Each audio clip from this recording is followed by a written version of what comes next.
आप जिम में पूरी मेहनत कर रहे हैं, डाइट भी एकदम पॉइंट पर है और प्रोटीन इंटेक का भी पूरा ध्यान रख रहे हैं।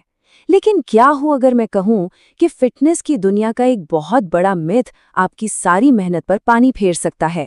आज हम इसी प्रोटीन के असली सच को जानेंगे। सुनने में थोड़ा शॉकिंग लगता है ना?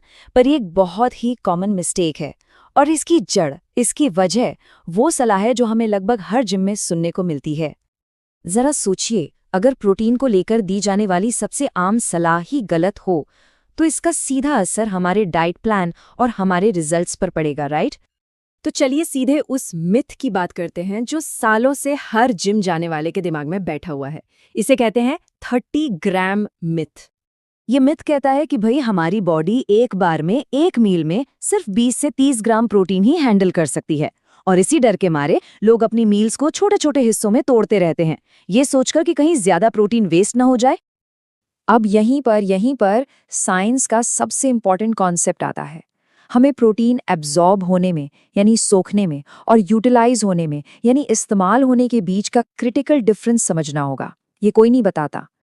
देखिए, सच तो ये है कि हमारी बॉडी खाए हुए लगभग सारे के सारे प्रोटीन को एब्जॉर्ब कर लेती है। एब्जॉर्प्शन की कोई हार्ड लिमिट नहीं है।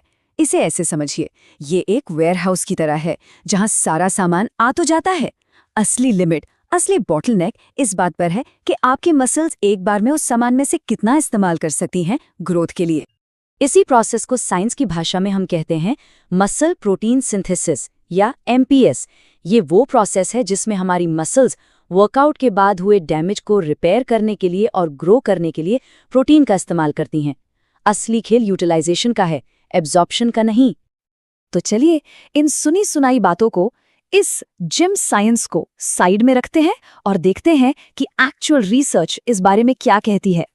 रिसर्च के हिसाब से मसल प्रोटीन सिंथेसिस को यानी मसल बिल्डिंग प्रोसेस को मैक्सिमाइज करने के लिए हर मील में करीब 0.4 ग्राम्स प्रोटीन पर किलोग्राम ऑफ बॉडी वेट काफी है।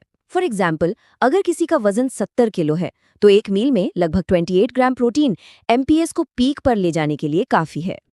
तो अब सबसे बड़ा सवाल, इसका मतलब क्या हुआ? क्या 28 ग्राम से ऊपर का सारा प्रोटीन वेस्ट हो जाता है? The answer is absolutely not. हमारी बॉडी एक बहुत ही स्मार्ट मशीन है। वो कुछ भी वेस्ट नहीं करती। जो प्रोटीन मसल बनाने में तुरंत यूज नहीं होता, बॉडी उसे दूसरे इंपॉर्टेंट कामों में लगा देती है, जैसे कि एनर्जी प्रोवाइड करना, रिकवरी को सपोर्ट करना और हार्मोन्स और एंजाइम्स बनाने में मदद करना। ओके, तो अब जब हम साइंस समझ चुके हैं तो इस नॉलेज को अपनी रूटीन में अप्लाई कैसे करें? चलिए एक स्मार्ट प्रोटीन प्लान पर बात करते हैं। तो एक स्मार्ट अप्रोच क्या है?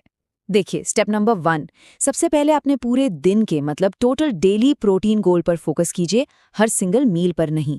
स्टेप नंबर 2, उस टोटल प्रोटीन को दिन में 3 से 4 बैलेंस्ड मील्स में बांटिए। ऐसा करने से मसल प्रोटीन सिंथेसिस दिन भर एलिवेटेड रहता है, जो बेटर ग्रोथ के लिए बहुत ज़रूरी है। और हाँ, एक मील में 40 या 50 ग्राम प्रोटीन लेने से डरने की कोई ज़रूरत नहीं है। बॉडी उसे इंटेलिजेंटली यूज़ कर लेगी। तो फाइनल टेक अवे क्या है? बहुत सिंपल है, प्रोटीन बर्बाद नहीं होता। असली खेल टोटल डेली प्रोटीन इनटेक का है और उसे समझदारी से डिस्ट्रीब्यूट करने का है। तो प्रोटीन से डरना नहीं है, उसे समझना है और अपने फायदे के लिए इस्तेमाल करना है। अब जब आप ये साइंस जानते हैं तो आप अपने प्रोटीन प्लान में क्या बदलाव लाएंगे?